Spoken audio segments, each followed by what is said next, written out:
Hello, welcome to Pecan Corner. I'm Tina, and today I'm learning how to use my chainsaw.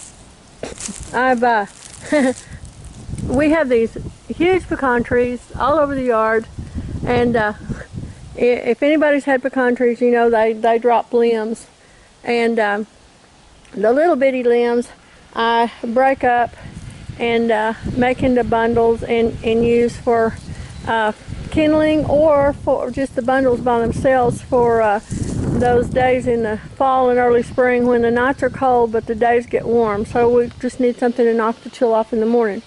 However, there's all these limbs that fall.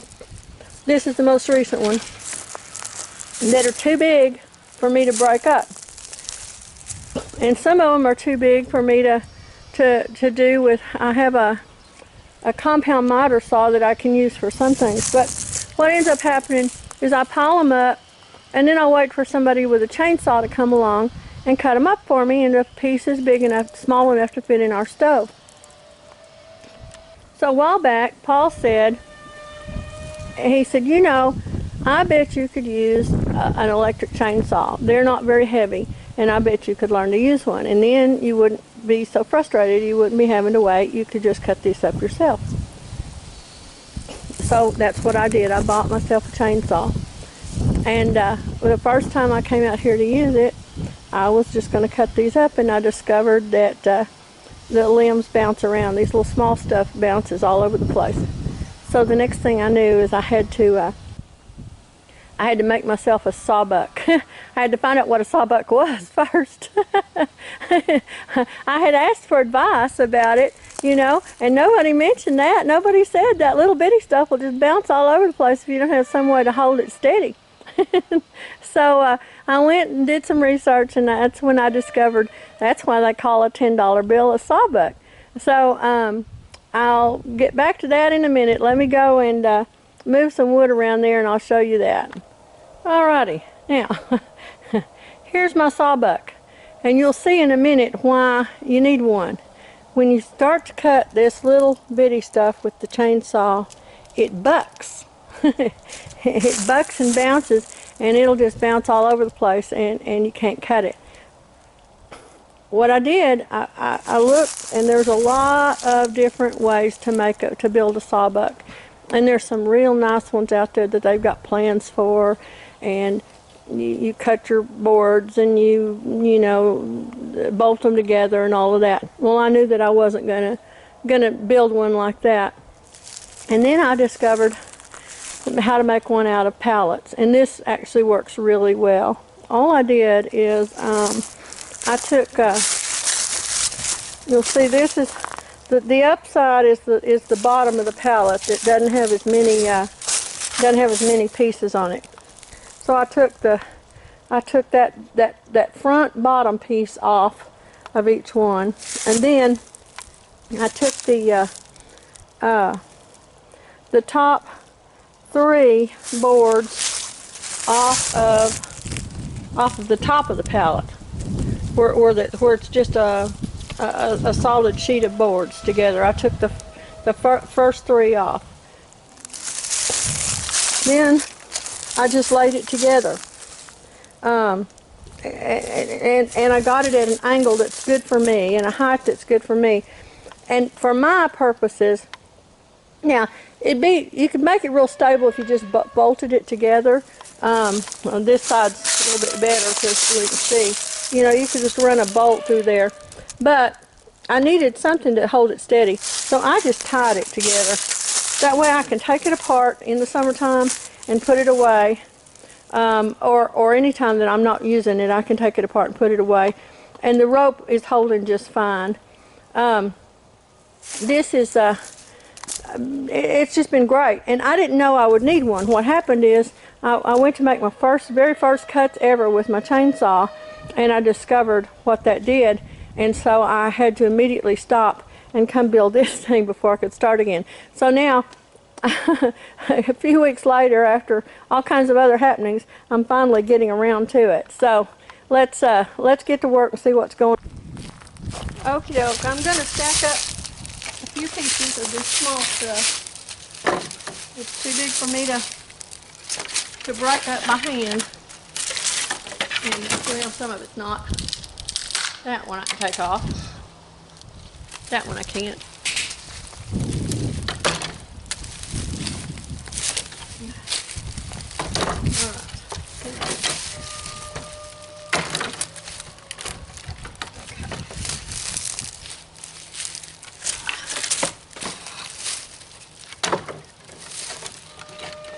Alright, and I'm going to start on the small side first so you can kind of see what it does when I get it started. This little chainsaw is just a Harbor Freight special. I used my 20% off coupon.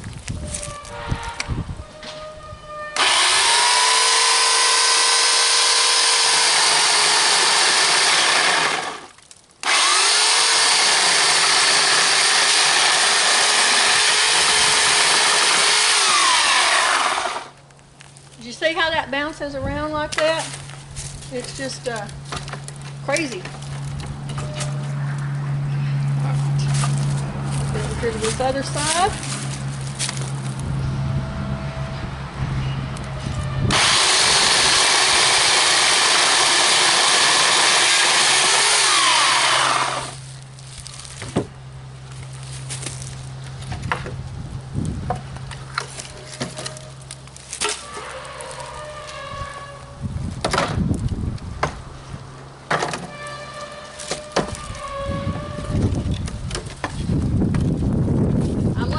So I tend to put everything over to the left. I'll put it on the right so y'all can see it a little bit better.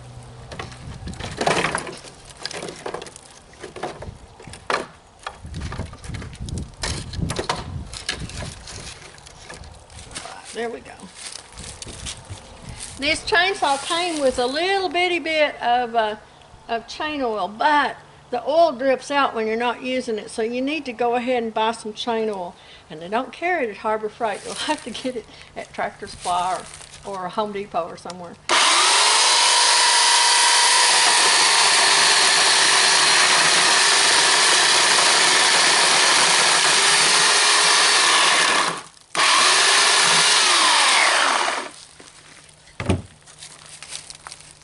See how easy that is?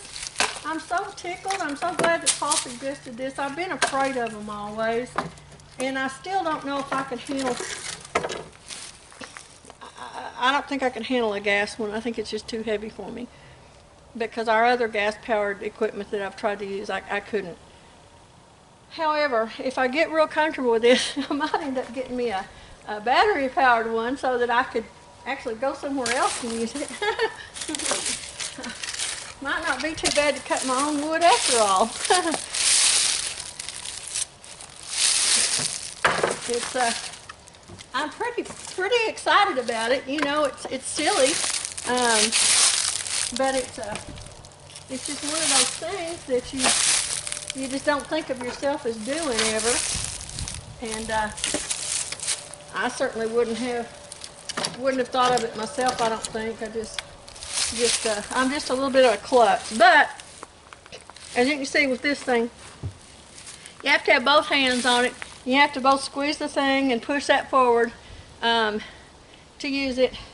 I've got this set up so that I'm not ever going to do any, you know, I'm not having to move around while I'm using it, and so that makes it a lot safer for me. So it seems to be working fine.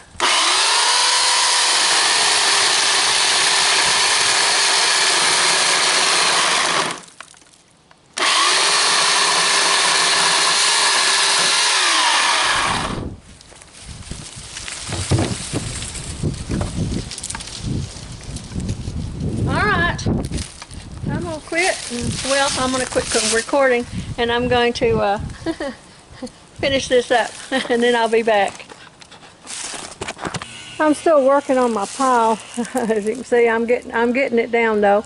But before I forget, I wanted to tell you about these pallets. Look how many nails they have in them.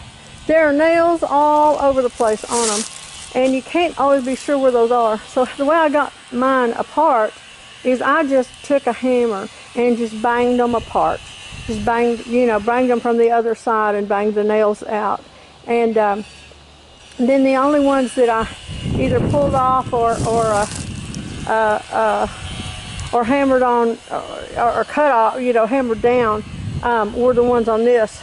And the ones that were in the waste boards, I just left in there because most of them are rusty. A lot of them don't have points on them. So I'm just going to tell you, in case you're tempted to use a saw, gosh, be careful, because those nails are just all over the place in them. You just don't know where they are. And I guess they take them apart and then put them back together. So that's where, see, like down in here, looky there, look at all those down in there. And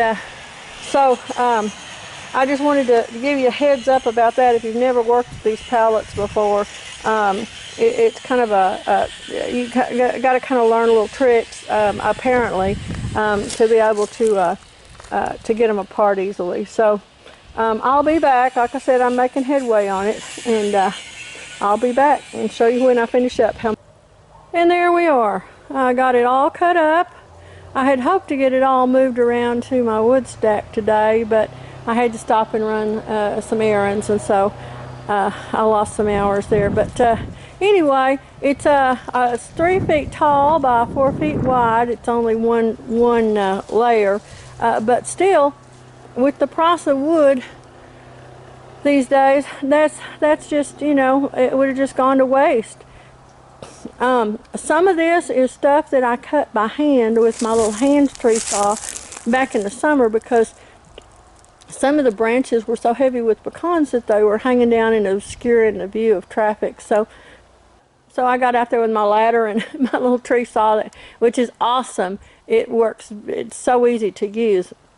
But anyway, it was but I cut them down with that, but I sure wasn't going to cut them up with that.